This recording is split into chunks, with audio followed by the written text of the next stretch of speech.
Hello દોસ્તો, Mahesh computer technology YouTube ચેનલમાં આપનું સ્વાગત છે। આજે આપણે વાત કરીશું સ્વિફ્ટ ચેટ એપ્લિકેશન દ્વારા તમે CGMS એટલે કે જ્ઞાન સાધનાના હોલ ટિકિટ કેવી રીતે ડાઉનલોડ કરશો, અને હા, તમને અંતમાં એ પણ બતાવીશ કે ક્વેશ્ચન પેપર જ્ઞાન સાધનાનું કેવું રહેશે, કેવા પ્રશ્નો આવશે એની પણ વાત કરીશું। ઓકે, તો સૌપ્રથમ સ્વિફ્ટ ચેટ છે એની અંદર જતા રહેવાનું રહેશે। સ્વિફ્ટ ચેટની અંદર તમે જશો એટલે આ વાળી એપ્લિકેશન છે એની અંદર હું અહીંયા એમાં જતો રહું છું। કોઈ પણ ટીચર છે એને ડાઉનલોડ કરી શકશે, એવું કંઈ નથી।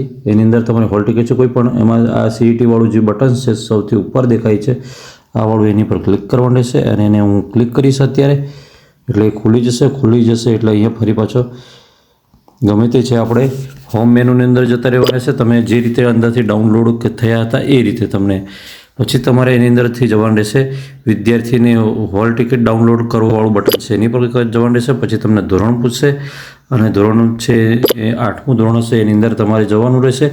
8મા ધોરણમાં તમારામાં જેટલા વર્ગ ચાલતા હોય, અ, ક, જે પણ ચાલતા હોય એમાંનો કોઈક એક વર્ગ પસંદ કરવાનો રહેશે અને પછી પૂછશે કે તમને ધોરણ મુજબની હોલ ટિકિટ જોઈએ કે વિદ્યાર્થી મુજબની। તો આપણે વિદ્યાર્થી મુજબની નહીં, ધોરણ મુજબની લઈને આખી પ્રિન્ટ બધાની કાઢી દેવાની જેટલા પણ હશે એટલા। હવે આપણે ધીમે રહીને વાત કરીશું। આપણે જે પેપરની માટે એક્ઝામ માટે હોલ ટિકિટ ડાઉનલોડ કરી દીધી છે, કંઈક આવી દેખાશે। હવે અહીંયા શું છે એ તમે હોલ ટિકિટ આ સેમ્પલ જોઈ શકો છો, બરાબર। રાજ્ય પરીક્ષા બોર્ડ આપણી એક્ઝામ લે છે ને આ CGMS 2026નું પેપર છે અહીંયા લેવાનું છે। હવે આના માટે અહીંયા તમારો પાસપોર્ટ સાઇઝનો ફોટો છે, આ જમણી બાજુ આપેલો છે તો આની પર તમારો ફોટો લગાડી દેવાનો રહેશે અને જે તે તમારા આચાર્ય સાહેબ છે એના દ્વારા એને વેરીફાઈ કરાવી દેવાનું રહેશે, બરાબર। એટલે કે સિક્કો મારી દેવાનો રહેશે।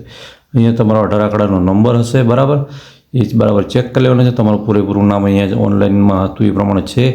પછી તમારી શાળાનું નામ જે તે હશે એ શાળાનું નામ હશે, ક્લસ્ટર કે તાલુકો તમારે જે કંઈ લાગતો હશે, બરાબર, એ એટલે કે તમારો તાલુકો જિલ્લો ને બધું એડ્રેસ આવી જશે। એક્ઝામનું માધ્યમ તો ગુજરાતી જ પસંદ કરેલું છે એટલે ગુજરાતી રહેશે। એના પછી દેખી લેવાનું રહેશે કે તમારો બેઠક નંબર કયો છે એ દેખી લેવાનો રહેશે। અહીંયા બેઠક નંબર અવશ્ય દેખી લેવાનો રહેશે, કેમ કે ત્યારે રિઝલ્ટ આવશે ત્યારે તમને ફાયદો થશે। બીજી એક વાત છે, આમાં બ્લોક ક્રમાંક છે એટલે કે કયા બ્લોકની અંદર નંબર પડ્યો છે અને પરીક્ષાની તારીખ ને સમય અહીંયા દર્શાવી દેવામાં આવેલા છે કે આપણે 4 તારીખને આટલા વાગે આપણો સમય છે। પરીક્ષાર્થીની સહી તમારે અહીંયા કરી દેવાની રહેશે, પણ ક્યારે પરીક્ષા હોલમાં જઈને કરશો તો ચાલશે, બરાબર। પછી અહીંયા પરીક્ષા કેન્દ્ર, તમારી પરીક્ષા કઈ સ્થળ પર આપવાની છે એ સ્કૂલનું નામ અહીંયા આપી દીધેલું હશે। એન્ડ અહીંયા પછી એને કન્ડિશન છે, તમારી કેટલીક શરતો છે કે આપણે દરેક પ્રશ્ન છે એનો 1 ગુણ રહેશે એની વાત કરવામાં આવેલી છે અને જે બ્લુ અથવા કાળી પેન જ ઉપયોગ કરવાનો રહેશે અને બીજા કેલ્ક્યુલેટર છે, ગાણિતિક ટેરી વસ્તુઓ છે, વીજાણુ છે, બરાબર, મોબાઈલ ફોન છે, આવી વસ્તુ કંઈ લઈ જવાની નથી। 30 મિનિટ કરતાં વહેલા પહોંચવાનું રહેશે આપણે, બરાબર।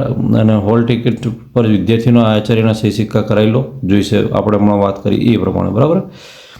અને કોઈ પણ ચેક ચાક કે એવું કશું કરવું નહીં અને વિદ્યાર્થી તમને OMR મળશે, એ OMRની અંદર તમારે ફોર્મની અંદર એ કરવાનું રહેશે અને પછી અહીંયા નીચે પરીક્ષાર્થીની સહી કરવાની રહેશે, અહીં ખંડ નિરીક્ષક પોતે સહી કરશે, બરાબર।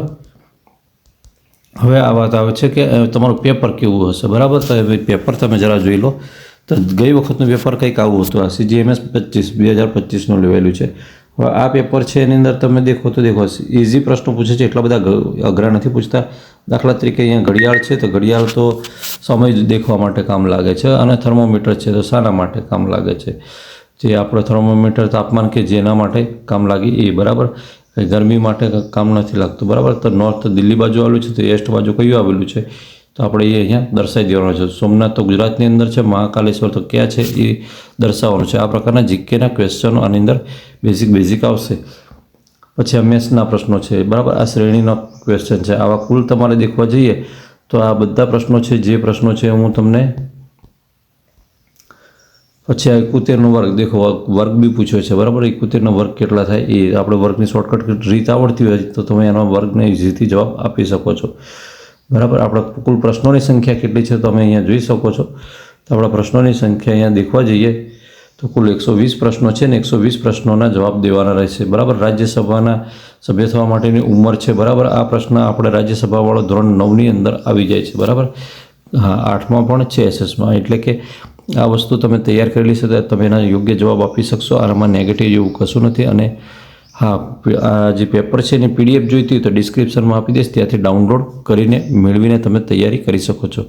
આવી જ માહિતી માટે તમે આપણી ચેનલને સબસ્ક્રાઈબ કરો અને વિડીયો ગમે તો વિડીયોને લાઇક કરજો. કંઈ પ્રશ્ન હોય CGMS માટે તો મને કોમેન્ટ કરજો, એનો જવાબ આપવાનો પ્રયત્ન 100% કરીશ. જય હિન્દ.